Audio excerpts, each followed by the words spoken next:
just start from 0 and then get to 100. It's a process, right? You don't know me. You don't know me. You've got influences everywhere. Your friends, your family. You know what I mean? Coming down, amen.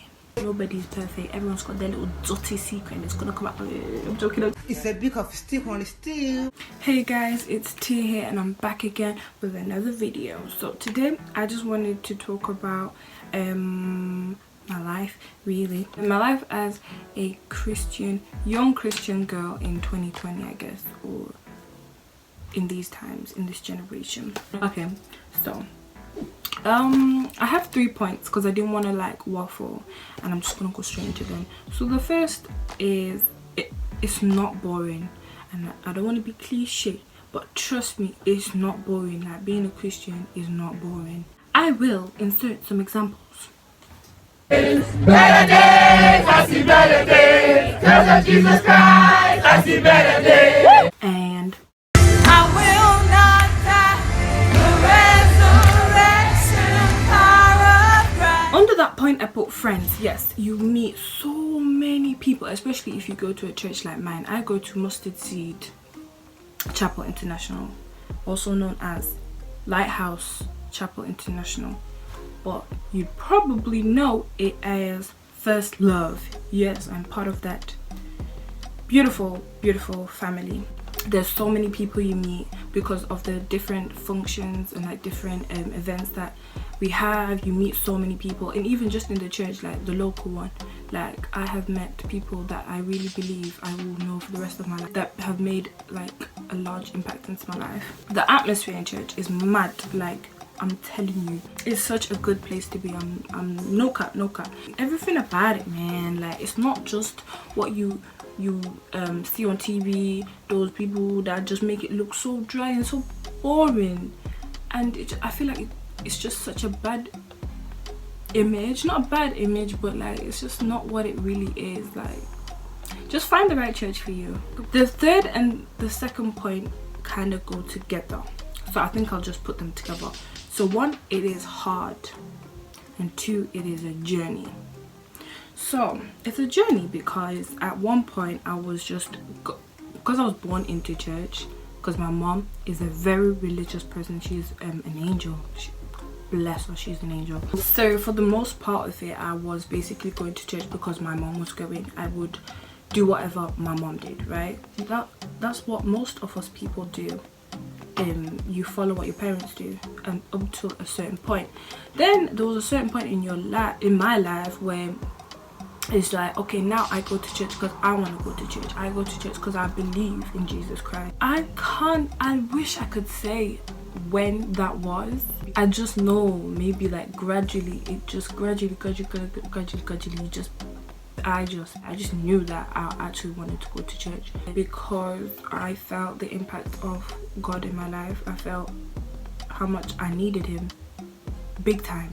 Because I was born into church, I felt like there was an expectation of me, because I've basically been in church the whole of my life. 18 years is a long time, right? So I felt like people expected me to be some type of way, to be like the best person in the world, and I'm far from it. It's a process, it's a journey. As I've got older in it, it's got harder, because obviously we're living in a generation where there's a lot of things about, like, you've got influences everywhere, your friends, your family, social media, what you see on TV, everything is just influencing you. And I want to say I don't get peer pressured or influenced. I feel like at the end of the day, I always make my choice, even if it's a bad choice, that I know I can say, yeah, I did that because I wanted to do it, not because someone else pressured me to do it. That's how I feel, and that's how I always try to go about my life. And that's why I don't feel like that's necessarily an issue, because I feel like if I really put my mind to it, and I am trying my best right now as well, I could be the person I want to be. And the person I want to be is like Christ. I want to be like Christ, and that's how we're meant to be as Christians. The Bible even says that they need to be like Christ-like, because we are made in his image. So if we're made in his image, we've got to act like him too, right? Makes sense. It's hard in the sense of temptation. Lord have mercy. temptation. Hey, yeah, the devil is just fighting us every day, Lord God. And especially because of all these things that we see around us, it's hard to just overcome it every single time. It's hard, you know. And I won't lie, like sometimes you just want to flow. Like when it's getting lit, you just want to be lit too, you get me? But no, you have to, I have to try. Like this is my journey, okay? So I'm just gonna say because I don't want to be a hypocrite, okay? I'm trying. That's all I can say.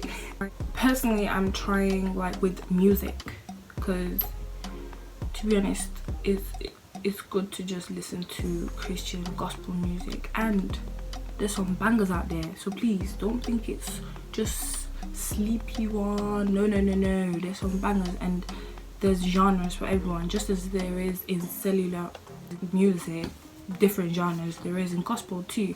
So I have a mad playlist that I try to stick to, but yes, I do get driven to this side when everyone's bopping to a tune. Like it's hard. And just incorporating, like making a Christ-like lifestyle always like an everyday thing, not just today, then tomorrow, no, then just on a Sunday. Like I'm really trying to just maintain myself. Yeah, like I was saying, maintaining myself. So, hypocrisy. I try my best not to be a hypocrite. I try my best to live how I preach, but it's super hard. I have no shame. That's one thing I can say. I have no shame preaching the gospel. I'll tell my friends about it. I will tell Snapchat. I will broadcast it. I don't mind. I have no shame about that. I try not to be a hypocrite. That's why I don't judge people, because it's hard out here, okay? And you know what, one thing I've learned that keeps me going, because sometimes you just feel like the worst person. I feel like the worst person. I'm like, how does God love me, you know? But why would we need Christ, yeah, if we were perfect, if we did everything right all the time, if we were just the best people, perfect person? You wouldn't need him. You wouldn't need him, because God improves your life. Like he improves my life. I feel like if I had no church in me, hey, I know I feel like I could do the most, but I do also have good morals that I feel like I would have even if I didn't go to church. But I definitely would know how to do both, you know what I mean? You know what I mean? Comment down, amen. During this quarantine, I've done a lot of prayer, you know, like more than I usually do, and I really owe it to church and my mother. Oh, my mother, should be waking us up at 4 a.m. yo, and to go and pray. And I love it, because that's what I've always tried to do. Like that's what my aims, one of my aims as a Christian, is to like pray more. Prayer, honestly guys, helps you. It's boring at first, like it was boring at first, but now I actually do enjoy it. I really do believe having someone, at least that one person that you try your best with, let's call it trying your best with, is really good, because having friends that don't necessarily believe in what you believe is not the best, because I could personally say, because as much as they are fun and it's great, and you can even talk about different opinions since y'all don't necessarily believe the same things, it's good. But at the end of the day, you always want that someone where you can like relate to and encourage each other, and iron sharpeneth iron, right? So build each other up. Another thing that's hard is feeling judged. That is one thing I absolutely hate. I do not like that feeling. Oh Lord, feeling judged. No, because I don't judge people. I don't. Like, even things I don't believe in, I would never hate someone because of it. Yeah, I don't agree with it, but okay, that's you, innit? And Lord have mercy on you, but that's got nothing to do with me. Like, I would never judge someone. In fact, I'd rather like encourage them to do better. Do you know what I mean? Like, just try and help that situation instead of judging them. Because I feel like when you judge someone, then they just feel crap.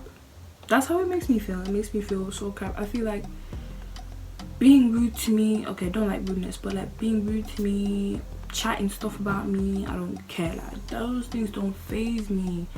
I really don't care. But when I feel judged, oh, it touches my heart. I won't lie, that is one way to get to be like just judging me. I don't like that, because you don't know me. You don't know me. You don't know what be going on in my room every night. You don't know how I be feeling and stuff like that. So, and you don't know the process.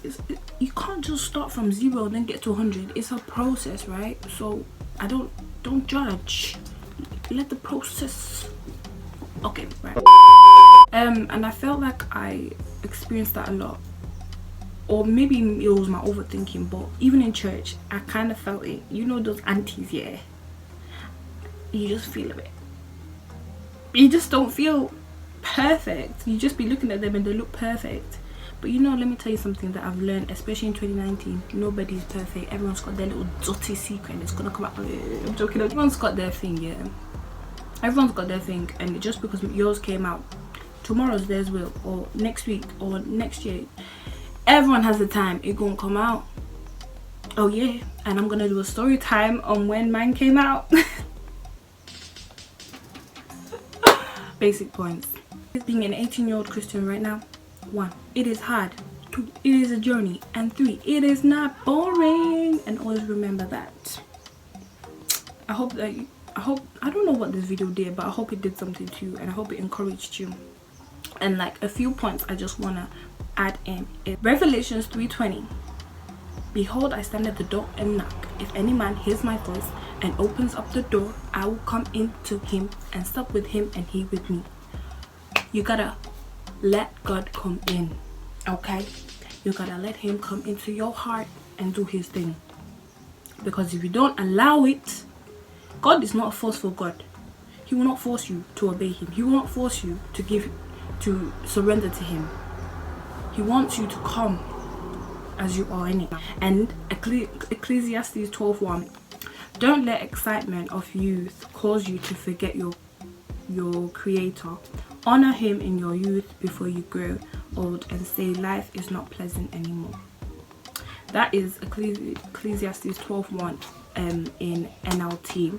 That is why, guys, start when you're young, because God wants you in your youthful age, when you have energy to do things for God, and when you still have your first fire. Do you know what I mean? Your first love for him. Because when you get older, I don't know personally, but I know that obviously more stress, and you just don't enjoy things as much in it. So don't get to that point where you say, okay, now I want to start serving God. Just do it now, because you never know, 1, when you'll die, and 2, how things will turn out. Alright guys, well, I've said what I've had to say. Please, if you want me to touch on anything else, just comment down below and I'll tell you. And stay tuned for the story time in the next video, and stay blessed.